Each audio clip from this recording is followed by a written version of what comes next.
والدین کے رویوں میں اولاد کے لیے جو نرمی ہوتی ہے، اس نرمی کی وجہ سے عمومی طور پہ جو لاڈ ہوتا ہے، پیار ہوتا ہے، وہ پھر انسان کی طبیعت کا حصہ بن جاتا ہے، اور اولاد جب بڑی بھی ہو جاتی ہے تو وہ والدین کو اسی طرح سے ٹریٹ کرتی ہے، جبکہ اس کو یہ سمجھنا چاہیے کہ اللہ رسول کے بعد اگر سب سے فائق حق کسی کے ہیں تو وہ والدین کے ہیں، اور ان کی ناراضگی اللہ کی ناراضگی ہے، اور ان کی رضا اللہ کی رضا ہے۔ ان کو خوش کر دینا اللہ کو راضی کر دینے کے مترادف ہے، اور ان کو ناراض کرنا اللہ کو ناراض کرنے کے مترادف ہے۔ اور یہ بات ذہن میں رکھیے گا کہ اگر والدین راضی نہیں ہیں تو رب بھی راضی نہیں ہے۔ اللہ کی رضا نصیب ہی نہیں ہو سکتی۔ آپ کے عمل، آپ کی محنتیں، آپ کے سجدے اور آپ کی عبادتیں، ریاستیں، چلہ کشیاں، یہ کچھ کام نہیں آتی اگر والدین راضی نہ ہوں۔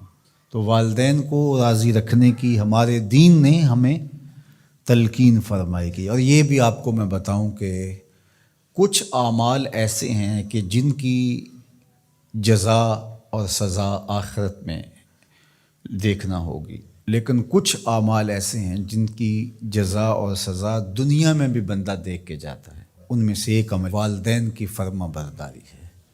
جو والدین کا فرما بردار ہو، آپ اس کی پگڑی کا کلس کبھی نیچا ہوتے نہیں دیکھیں گے، اور وہ گناہ جس کی سزا آخرت میں تو ہے ہی ہے، دنیا میں بھی ضرور ملتی ہے، وہ والدین کی نافرمانی ہے۔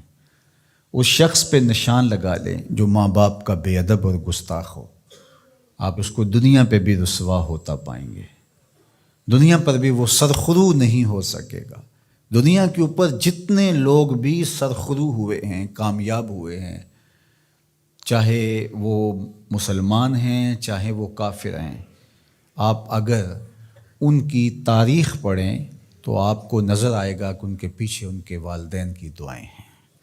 اگر والدین کی دعائیں نصیب ہیں تو انسان سرخرو ہوتا ہے، اور اگر والدین کی دعائیں حاصل نہیں ہو پاتی تو محنتیں بھی انسان کی اکارت چلی جاتی ہیں۔ تو یہ وہ نیکی ہے، یہ وہ عمل ہے کہ جس کا صلہ دنیا میں بھی اور آخرت میں بھی ملتا ہے، اور یہ بدعملی والدین کی نافرمانی ایسا جرم ہے کہ جس کی سزا دنیا میں تو ہے ہی ہے، آخرت میں بھی، اور دنیا میں دونوں میں اس کو جو ہے وہ حاصل کرنا پڑتی ہے۔ والدین نیکوکار ہوں، صالح ہوں، پاکیزہ عمل ہوں تو ان کی تو عزت اولاد کرے گی ہی کرے گی، والدین برے ہی کیوں نہ ہوں، یا والدین بہت گناہ گار ہیں، شرابی ہیں اور بدکار ہیں اور اعمال بد ہیں، تو ان کی توہین نہیں کی جائے گی، اور اس بد اعمالی کی وجہ سے ان کے لیے دعائے خیر کی جائے گی۔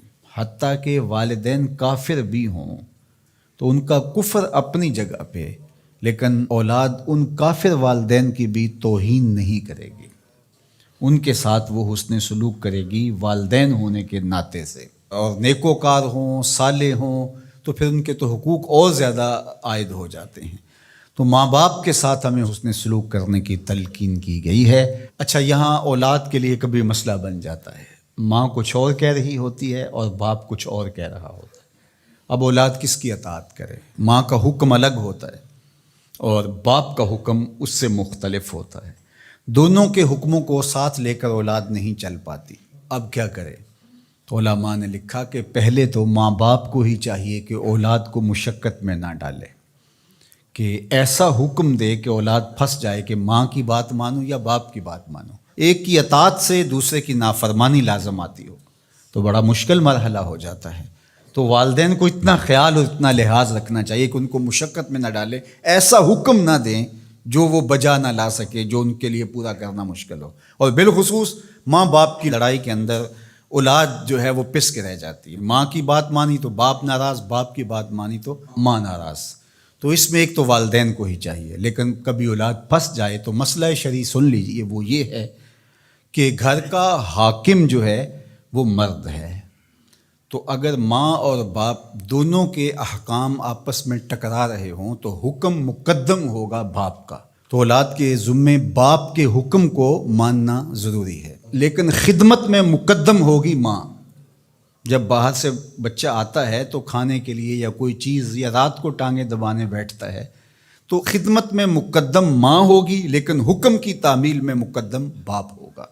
تو شریعت اسلامیہ نے ہمیں یہ حکم دیا، چونکہ خدمت میں یہ جو حدیث میں نے آپ کے سامنے رکھی ہے، تو صحابہ نے حضور سے جب پوچھا کہ ہمارے حسن سلوک کا سب سے زیادہ مستحق کون ہے، تو فرمایا اماں کا، تیری ماں۔ پھر کہا سما من، پھر کون؟ تو پھر فرمایا اماں کا، تیری ماں۔ پھر تیسری مرتبہ پوچھا تو فرمایا تیری ماں، اور چوتھی مرتبہ فرمایا ابا کا، تیرا باپ۔ تو اس اعتبار سے خدمت میں ماں مقدم ہے لیکن تعمیل حکم میں باپ مقدم ہے۔ تو باپ اور ماں یہ اللہ کی رحمتوں کے دو روپ ہیں۔ اللہ نے باپ کے سینے کے اندر بھی ایک اولاد کے لیے محبت کا جہاں آباد کیا ہے، اور ماں کی ممتا اور ماں کا پیار اور ماں کی الفت، یہ تو ایک کائنات ہی الگ ہے۔